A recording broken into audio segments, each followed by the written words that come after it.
बहुत बहुत स्वागत है सभी का हमारे यूट्यूब चैनल सोर्स मीडिया में। मैं हूं राज और आप देख रहे हैं source media YouTube channel. Bihar university Muzaffarpur 20 से 23 के पार्ट 3 के छात्र छात्रा है। 19 तारीख से एग्जाम आपका शुरू है। आज 18 तारीख है जब ये रिकॉर्ड की जा रही वीडियो 18 सितंबर 2023। जीएस को लेकर के बहुत सारे सवाल थे कि सर एक वीडियो बना दिया जाए जिस पर जीएस में हम आंसर किस तरीके से करेंगे उस पर बातें की जाए, क्योंकि जो एक बताया जाता है ओवरऑल की यूनिवर्सिटी एग्जाम में आप कॉपी जो है कि जितना अधिक लिखेंगे हो सकता है उतना ज्यादा नंबर मिलेगा। लेकिन जीएस में जिस तरीके सवाल पूछे गए इसमें कॉपी में तो ज्यादा लिखा नहीं पाएगा। क्वेश्चन के जो आंसर है वो छोटे छोटे हैं और साथ ही जीएस के एग्जाम पैटर्न के ऊपर थोड़ी बातचीत कर दी जाए वीडियो के माध्यम से, ताकि जो कंफ्यूजन है वो क्लियर हो जाए। तो हम बात करेंगे पूरा इसमें जीएस के ऊपर। स्टूडेंट मीडिया 2018 से लेकर के अब तक के बिहार यूनिवर्सिटी में जितने भी वाइस चांसलर आए, परीक्षा नियंत्रक महोदय आए, सभी के कामकाज को देखा, उसके बाद से एनालाइज किया और आपको अपने अनुभव के आधार पर सारी चीजें बताई जाती है चैनल की तरफ से। और जिन जिन परीक्षा नियंत्रक महोदय आए बिहार यूनिवर्सिटी में, सभी ने अपने तरीके से एग्जाम लिया। कौन एग्जाम? स्नातक की हम बात करें, बाकी की छोड़ देते। स्नातक में आपने देखा पार्ट 1 पार्ट 2 में MIL हिंदी था, पार्ट 3 में जीएस आ जाता है। तो MIL हिंदी को साइंस और कॉमर्स वाले का एक जगह लेना, आर्ट्स वाले का अलग ग्रुप बना करके लेना, या साइंस आर्ट्स कॉमर्स का तीनों को एक ही साथ लेना अलग अलग ग्रुप बना करके। और जैसे कि आपका जो जीएस का एग्जाम होने वाला है इसमें ये कंडीशन नहीं है कि हाँ आर्ट्स वाले का इस दिन होगा, साइंस वाले का इस दिन होगा, कॉमर्स वाले का इस दिन होगा। इसमें ऐसा कंडीशन नहीं है। यदि आपका ग्रुप ए में है ऑनर्स सब्जेक्ट, तो ग्रुप ए में साइंस है चाहे कॉमर्स है, कॉमर्स तो नहीं है लेकिन हम उदाहरण के लिए बता रहे हैं कि ए में चाहे साइंस है, कॉमर्स है या आर्ट्स है, तो आप किसी भी ऑनर्स से है, यदि आपका ग्रुप ए में मैच कर रहा है तो ग्रुप ए वाले का जीएस का एग्जाम एक ही दिन होगा, फिर ग्रुप बी वाले का जीएस का एग्जाम एक ही दिन होगा। इसमें रूटीन में मेंशन है चाहे आप साइंस से हो या आर्ट्स से हो। कॉमर्स वाले आपका ग्रुप डी है तो ग्रुप डी का जो जीएस का एग्जाम जिस दिन होगा उस दिन आपको जाकर के देना है। आई थिंक 20 तारीख को सेकंड सिटी में ग्रुप डी का जीएस का एग्जाम है। तो मेरे कहने का मतलब है कि बहुत सारे एग्जामिनेशन कंट्रोलर जो आए वो साइंस और कॉमर्स का जीएस एक ही दिन लिए, आर्ट्स वाले का जीएस अलग अलग दिन लिए। बाकियों ने आए तो आर्ट्स साइंस कॉमर्स को तीनों को एक साथ मिला करके ग्रुप वाइज करके एग्जाम लिए जीएस का। तो ये चीजें अपने हिसाब से करती आई है। लेकिन हम इसमें बात करते हैं आपके क्वेश्चन के ऊपर जो आपके सवाल आ रहे थे। जो पहला क्वेश्चन पूछा जाता है कि ये तिथियां क्यों इंपॉर्टेंट है, आपने देखा होगा उसमें यदि 1950 डाल दे, उसके बाद 1971 डाल दे, 1947 डाल दे, 1935 डाल दे, तो आपको 1857 डाल दे, तो आपको बताना पड़ता है कि 1950 क्यों इंपॉर्टेंट है। अब आपके सवाल आ रहे थे कि सर 1950 जो है कि क्यों इंपॉर्टेंट है, यदि हम इसके बारे में लिखें तो कितने लाइन में लिखेंगे। यदि आपको ज्यादा अधिक पता है तो ठीक है, यदि 1950 के बारे में एक दो लाइन ही पता है, सिर्फ इतना ही पता है कि 1950 में भारत का संविधान पूरी तरीके से लागू कर दिया गया था, इतना भी आप लिखेंगे तो आपको जवाब जो आपने दिया उसका आपको नंबर मिल जाएगा। देखिए 5 डेट बताने हैं पहले क्वेश्चन में, 5 डेट ABCDE तक ऑप्शन होगा। यदि आपसे ऑप्शन ए में पूछता है कि 1950 क्यों इंपॉर्टेंट है और आप ये बता देते हैं कि 1950 में भारत का संविधान पूरी तरीके से लागू हो गया था, तो आपको 4 नंबर मिलेगा। 1950 बताने से बेहतर यदि और आप ये बता देते हैं कि 26 जनवरी 1950 को भारत का संविधान लागू हो गया था, तो ये और बेहतर आंसर है। तो जितना अधिक उसके बारे में पता हो डिटेल में 2 लाइन में उतना लिख दीजिएगा। यदि थोड़ा मोड़ा पता हो तो थोड़ा मोड़ा बता दीजिएगा, लेकिन छोड़िएगा नहीं। हाँ, 2 लाइन में या 1 लाइन में भी आप आंसर करते हैं तो आपको नंबर मिलेगा। हर एक क्वेश्चन आपको पता है 20 नंबर का है, मतलब कि 10 क्वेश्चन पूछा जाता है ना जीएस में, उसमें से 5 को आपको आंसर करना है, तो 20 पंचे 100, हर एक क्वेश्चन के लिए 20 नंबर निर्धारित है। और जो डेट पूछा जाता है इसमें 5 है और पांचों का जवाब देना है। यदि आप 5 में से 3 का जवाब सही देते हैं, 1950 के बारे में पूछता है बता देते हैं, 1947 क्यों इंपॉर्टेंट है, तो 15 अगस्त 1947 को भारत देश आजाद हुआ था, यदि आप इतना लिख देते हैं तो इसका 4 नंबर आपको मिल जाता है। उसके बाद यदि आपसे पूछा जाता है कि 1920 क्यों इंपॉर्टेंट है, तो असहयोग आंदोलन 1920 में प्रारंभ हुआ था, इतना भी आप लिख देंगे तो चल जाएगा। तो मोटा मोटी ABCDE 5 है, 5 का 20, हर एक ऑप्शन के लिए, ये ऑब्जेक्टिव नहीं है, हर एक ऑप्शन के लिए आपको 4 नंबर निर्धारित है।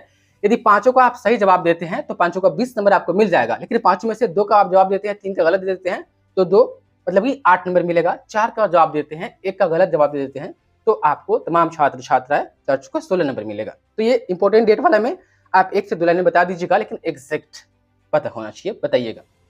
एक लाइन में भी, एक सेंटेंस में भी यदि एग्जैक्ट आप बता देते हैं तो आपको नंबर मिल जाएगा। जैसे कि मैंने आपको 1950 के बारे में जानकारी दी कि यदि यह आप बताते हैं कि 1950 में भारत का संविधान लागू हुआ था, इससे बेहतर आंसर है कि 26 जनवरी 1950 को भारत का संविधान भारत में पूरी तरीके से लागू हो गया था। ये तो बेहतर आंसर है, तो जो बेहतर हो उसको दीजिएगा। यदि बेहतर ना पता हो तो बस एक मोटा मोटी ऑन एन एवरेज, जैसे कि 1971 में क्या हुआ था, तो 1971 में बांग्लादेश बना था भारत के सहयोग से। ये भी एक है आपके लिए बीच में उदाहरण। 1962 पूछे तो 1962 में भारत और चाइना के बीच में युद्ध हुआ था। इतना भी यदि आप लिख देते हैं तो आपको नंबर मिल जाएंगे। तो ये वाला बात हो गया। उसके बाद से एक क्वेश्चन यह आता है कि ये पुस्तकें किनके द्वारा लिखी गई है। इसमें होगा कि निम्नलिखित पुस्तकों के लेखकों के नाम बताए।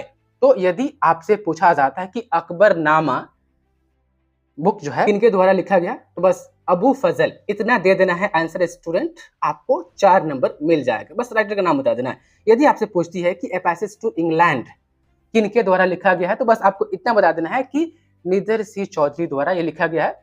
तो उसमें भी 5 होगा और हर एक ऑप्शन के लिए 4 नंबर निर्धारित होगा। यदि 3 ऑप्शन का आप आंसर सही देते हैं तो 3 चौके 12, यदि 5 का आप सही आंसर देते हैं तो 4 पंचे मतलब कि 5 चौके 20, आपको 20 नंबर मिल जाएगा। एक चीज याद रखिएगा, कभी कभी एक फिक्स है कि आपसे या तो आपके सिटिंग में पूछ ले ग्रुप ए वाले में या ग्रुप बी वाले में या ग्रुप सी वाले में या ग्रुप डी वाले में, 4 ग्रुप में जीएस को बांटा गया है ना। ये फिक्स है कि एक ग्रुप में ये पूछा जाएगा ये जो प्लेस है, ये जो जगह है, यह क्यों इंपॉर्टेंट है, आपको जगह के बारे में बताना है। बस आप ऊपर वाले से दुआ कीजिएगा कि आपके सीटिंग में ये ना पूछे, आपके सीटिंग में ये पूछ दे इंपॉर्टेंट डेट और लेखकों के नाम पूछ दे। बहुत रेयर केस में होता है कि एक लेखकों के नाम हटा करके या इंपॉर्टेंट तिथि को हटा करके एक क्वेश्चन पूछ देता है कि आप बताइए ये जो जगह है ये क्यों इंपॉर्टेंट है। तो आपसे पूछेगा कि कोणार्क जो जगह है उड़ीसा में, उड़ीसा नहीं बताएगा, पूछेगा कि कोणार्क मंदिर क्यों इंपॉर्टेंट है, इसके बारे में 2 लाइन आप लिख दीजिए। उसके बाद से पोखरण जहां पर परमाणु परीक्षण हुआ था, पोखरण क्यों इंपॉर्टेंट है, उस जगह के बारे में बताना है। तो किसी भी जगह के बारे में पूछे तो 2 लाइन में उनके बारे में आपको बता देना है। यदि आपसे पूछे कि बोध गया क्यों इंपॉर्टेंट है, तो आपको बताना होगा कि बोध गया में मतलब गया में गौतम बुद्ध को आत्मज्ञान की प्राप्ति हुई थी। वहां के बारे में और भी चीजें यदि जानते हैं तो आपको बताना होगा 2 लाइन में। तो जो इंपॉर्टेंट प्लेस, वो तिथियां क्यों इंपॉर्टेंट है, बहुत रेयर केस में पूछा जाता है, लेकिन मुझे पूरा भरोसा है कि एक न एक सीटिंग में पूछेगा जरूर, इसलिए मैं आपको बता दिए। और मैंने जीएस का जो क्वेश्चन सिलेक्ट किया है उसमें इंपॉर्टेंट प्लेस को मैंने नहीं डाला है क्योंकि बहुत रेयर केस में पूछा जाता है, बहुत रेयर केस में। तो इस बात का आप ध्यान रखिएगा कि हो सकता है, बस ऊपर वाले से दुआ कीजिएगा कि आप वाला सीटिंग में इंपॉर्टेंट प्लेस के बारे में ना पूछे, राइटर के नाम के बारे में पूछ ले, उसके बाद से इंपॉर्टेंट डेट के बारे में पूछ ले।